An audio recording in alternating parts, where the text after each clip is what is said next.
Hello there. To the north of the new territory of Hong Kong lies Tse with a village called Yangping nearby. It's a picturesque village with green mountains and clear rivers, but due to its proximity to the Chinese border, the population is relatively sparse. For decades, many supernatural stories have been passed down from generation to generation. Locals tell each other that when night falls, the soul of a girl will wander near the bamboo forest. Some even claim to hear screams tearing through the night. These events are believed to be closely related to a bizarre murder case, weaving countless tales and ghostly rumors. The roots of these stories trace back to 1981, a year marked by a horrific tragedy etched into the memory of the locals. Tse Tai Tien, a 29-year-old woman, originally from Dai Tin District, came from a harmonious family background.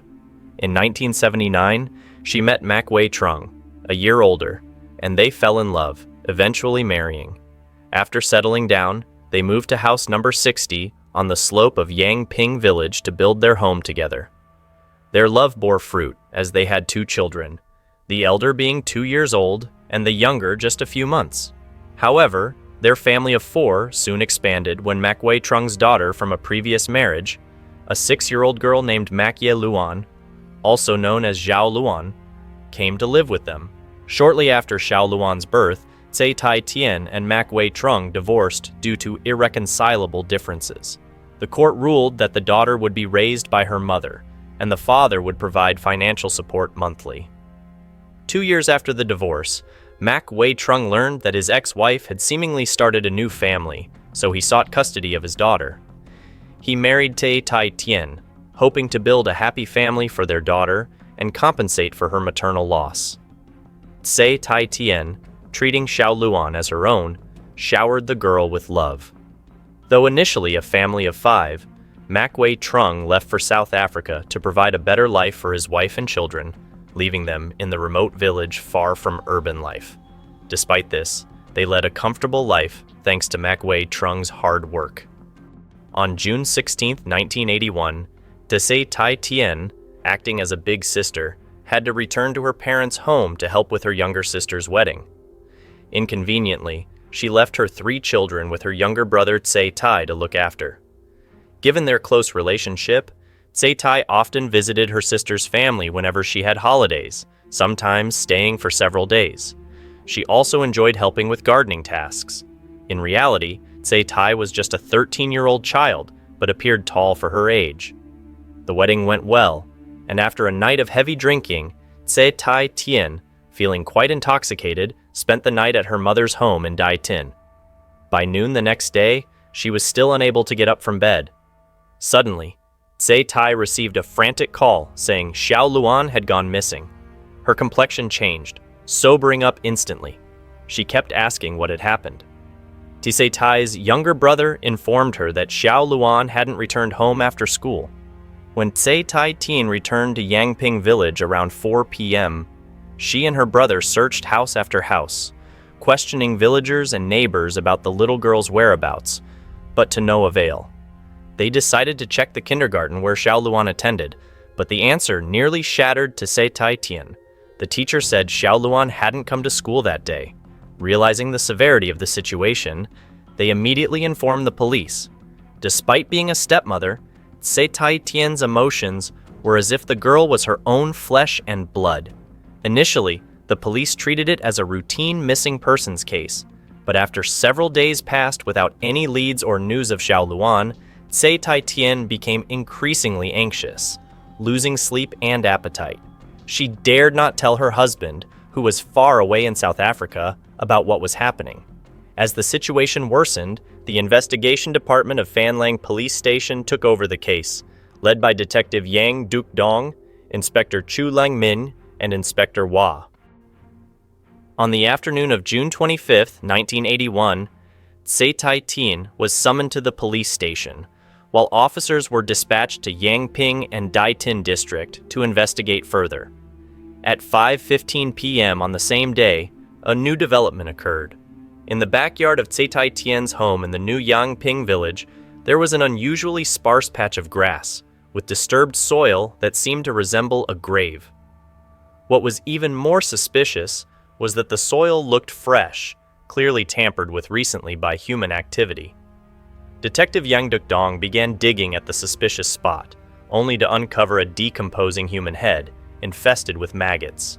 Based on the size of the skull and remnants of long hair, the police speculated that this was the missing daughter of Tsai Tai-tien. But where were the rest of the victim's body parts? Despite subsequent search efforts, the police found nothing. The police summoned Tsai Tai-tien, and, judging from her facial expressions, she painfully confirmed that the deceased was indeed her missing daughter, 8 days after her disappearance. When the victim vanished, on June 17th, Tsai Tai was in her hometown. The police affirmed this as a homicide case. At the same time, they found Tsai Tai in Daitin district and brought him to the police station for interrogation.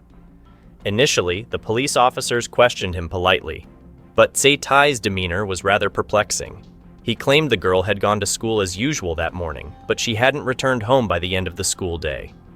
This strange behavior couldn't escape the experienced police officers. One officer grabbed him by the collar, pressing him with rapid-fire questions, his other hand seemingly ready to strike. Despite being just a child, under the relentless questioning and the officer's anger, Tsai Tai looked like he was about to cry. The officer didn't mince words, shouting at Tsai Tai, demanding him to confess if he had harmed the sweet girl. He questioned how Tsai Tai could be so heartless to harm such an innocent child, urging him to speak up. The question choked him, leaving Tsai Tai no breathing space. He slumped down, cried, and bowed his head, as if overwhelmed with extreme regret. Finally, Tsai Tai mustered the courage to reveal what had happened on that day. On the night of June 16th after dinner, he bathed Xiao Luan following his sister's instructions. While Tsai Tai was drying Xiao Luan, he accidentally touched some sensitive parts of her body out of curiosity. After finishing the bath, the girl changed her clothes and chased after him, cursing and scolding. Unexpectedly, she punched Tsai Tai hard in the face, and instinctively, he pushed her. Xiao Luan fell to the ground and hit her head on a rock. She lay motionless, and Tsai Tai thought she was just pretending to threaten him, so he ignored her and went to sleep.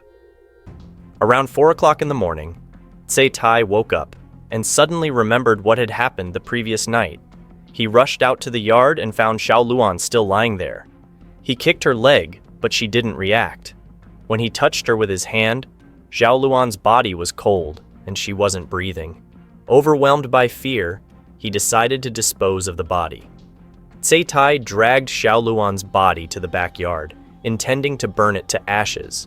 However, perhaps due to the wetness of the garden from the dew, he had to dig a hole with a shovel and bury the body underground.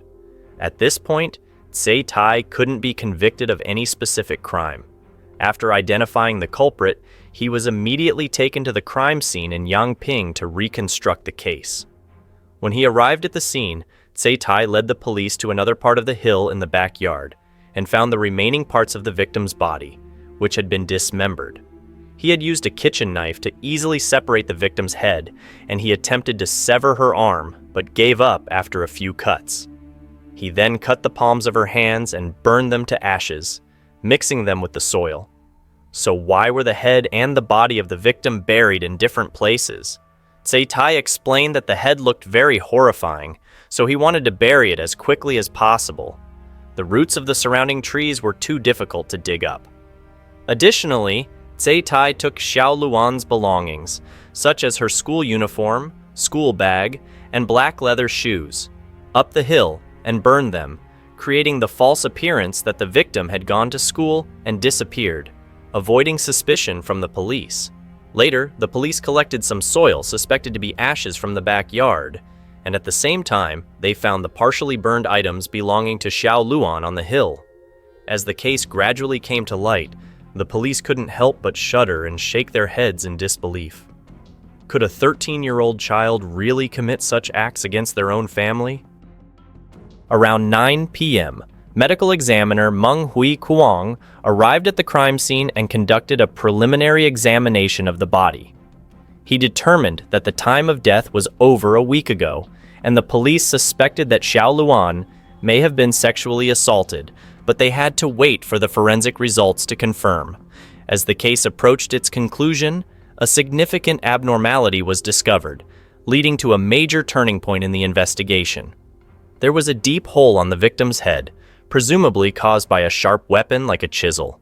This led the investigation towards the charge of intentional homicide rather than accidental death. The police then searched the house and found a kitchen knife, a 2-foot-long iron pipe, a pickaxe, and other items believed to have been used as murder weapons. Faced with this horrifying discovery, both the police and the public seemed incredulous.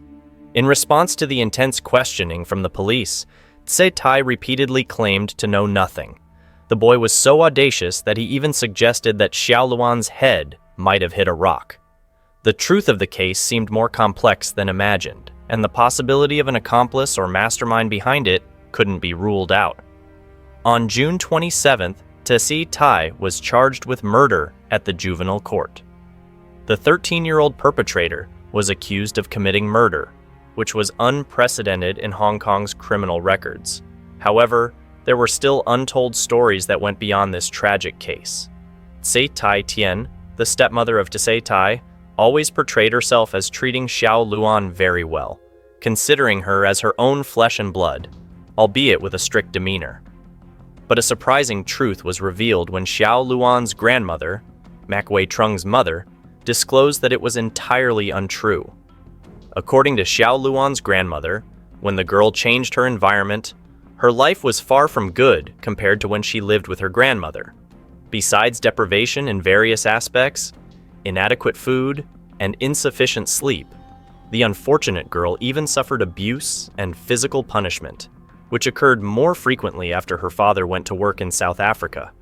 Her grandmother believed that despite living in a seemingly complete home, Xiao Luan was like an orphan in distress. The words of her grandmother were later substantiated by the preschool where Mak Ye Luan, Xiao Luan, attended. The school confirmed that the girl fainted twice due to hunger and cold, falling into a state of unconsciousness. The subsequent medical examination confirmed that she was severely malnourished, completely exhausted. Given the family's financial situation, this situation was truly perplexing. In those days, the happiest moments of Xiao Luan's life could only be found within the school premises, where her precious smiling face could be seen when interacting with teachers and classmates. It was truly heartbreaking that an innocent and lovely child deserving of happiness not only had her childhood stolen from her, but also had to endure pain, even after her death, as her body couldn't be kept intact. Xiao Luan's grandmother recounted the girl's story, and her voice couldn't help but break into sobs. She believed that a series of heinous acts couldn't have been solely committed by a 13-year-old child. She firmly asserted the presence of an accomplice, or even someone who ordered the boy's actions, and she continuously emphasized that it was Tse-Tai Tian, the second daughter-in-law and stepmother of the girl. As mentioned, after the death of Mak Ye Luan, the burial site was rumored to be haunted, and people gathered to invite monks to perform rituals at the school where she studied before her death. It seemed that no further unusual incidents occurred afterward. However, families living near the Tse-Tai household still heard the sounds of children crying every night. About 10 months after the Tse family tragedy, on April 14, 1982, another trial was held at the Supreme Court. The prosecutor changed the initial charge of murder to manslaughter, and the prosecution presented the entire case, alleging that the defendant committed manslaughter. At the same time, the forensic examination revealed that the cause of death could not be determined due to severe swelling and decomposition of the body. The trial concluded after 3 days, with the jury unanimously granting leniency to Tse-Tai due to his status as a minor without any additional verdict.